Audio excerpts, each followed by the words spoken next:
Se você é pastor ou quer ser pastor, você precisa conhecer as cartas pastorais.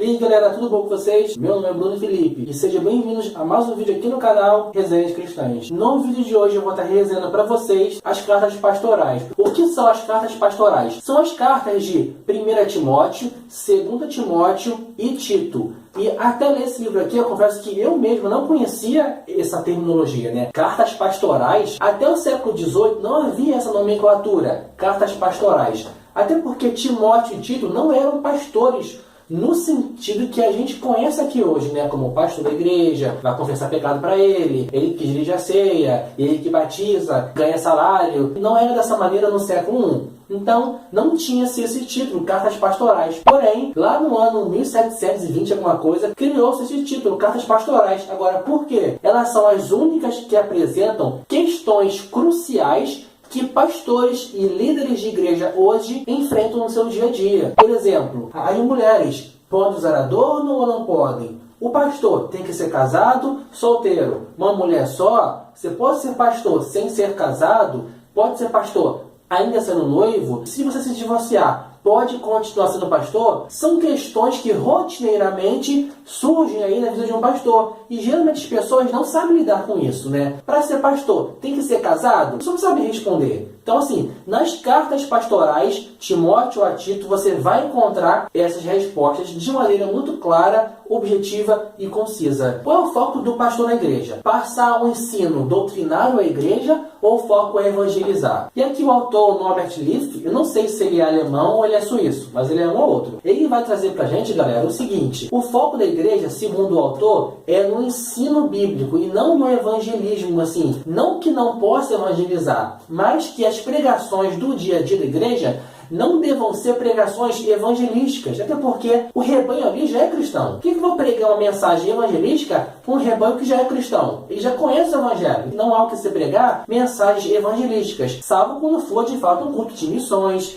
em que você vai trazer pessoas não cristãs. Porém, na maioria dos cultos, por exemplo, de domingo à noite, as bases da fé cristã ortodoxa devem ser pregadas rotineiramente na igreja, para poder fortalecer e dar conteúdo bíblico e teológico para os membros, expor a doutrina bíblica de maneira concisa. Agora fica a pergunta: onde que fica então a questão do evangelismo? O foco do evangelismo deve ser sempre no evangelismo individual e não no evangelismo em massa. Segundo as estatísticas, o maior número de conversões hoje no mundo ocorre quando alguém individualmente conversa com alguém, evangeliza individualmente, acompanha, expõe o evangelho durante 1, 2, 3 meses, até que a pessoa realmente entregue a vida a Cristo. Geralmente, levanta a mão, vem aqui na frente. Uma pregação de meia hora, gente, não expõe o evangelho para ninguém. Ninguém conhece Cristo verdadeiramente numa pregação de 20 minutos na igreja. O foco do evangelismo é sempre o evangelismo individual. Faça um teste, faz um palanque na rua, domingo 5 da tarde, vai lá fazer um ar livre. Ninguém precisa de Jesus. Porém, quando você escolhe pessoas, amigos, evangeliza, sabe, de maneira individual, ali, cara a cara, expondo o evangelho, mostrando a pessoa gradativamente o plano da salvação, uma hora ela realmente vai entender. E segundo os dados, esse tipo de evangelismo individual tem mais resultados do que os tipos de ar livre, palanque domingo de tarde, meio-dia. Então, segundo o autor, evangelismo em massa não costuma oferecer muito efeito. O que mais dá resultado é o evangelismo individual. Entretanto, para realizar o seu evangelismo individual, você precisa conhecer a fé cristã do pé à cabeça. Afinal, como é que você vai converter alguém se você não domina a fé cristã?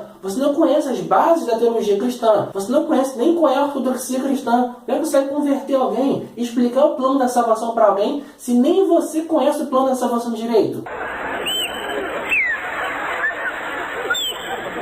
Então, assim, o autor vai dizer questões como essas, questões que os pastores lidam diariamente nas suas igrejas. Qual é o foco da igreja, o foco do pastor, o foco do evangelismo? Então, assim, são questões cruciais que eu não conhecia e que, na minha opinião, se você é pastor ou quer ser pastor, você realmente precisa conhecer as cartas pastorais, porque aqui tem conselho para toda a vida de um pastor, de um líder de igreja ou de um dirigente de congregação. 1 Timóteo, 2 Timóteo e a carta a Tito. O pastor tem que ser casado? Ou pode ser solteiro? Pode se divorciar? Todas as respostas estão, irmãos, nas cartas pastorais, não há dúvida. Se você é um pastor solteiro, ou tem mais de uma mulher, ou divorciado, está errado. Vá ler a Bíblia, leia as cartas pastorais para você entender qual é a recomendação de Paulo para o pastorado, galera. Então, realmente as pessoas hoje erram por falta de conhecimento. Eu gostei muito, depois de ler esse livro aqui, irmãos, eu realmente percebi que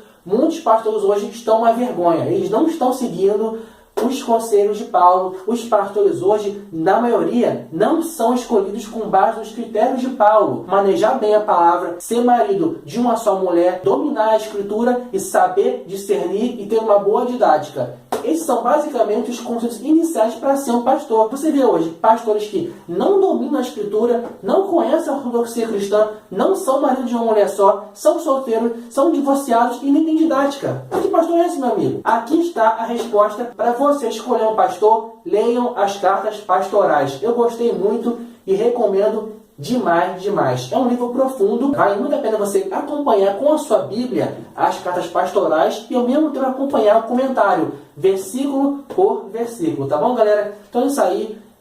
O autor também vai entrar em questões polêmicas como eleição condicional, eleição incondicional, graça para todos, graça preveniente, uso do vinho, pode beber vinho, não pode, assim, são questões complexas que o autor vai entrar usando uma abordagem completamente bíblica e equilibrada, galera. Então é isso aí, eu gostei, recomendo as Cartas Pastorais, um livro para pastores, dirigentes e líderes de congregação. Não pode faltar na sua estante, tá bom, galera? Então é isso aí, obrigado pela sua visualização, se inscreva no canal, ative o sininho, até o próximo vídeo. Até mais, galera, tchau!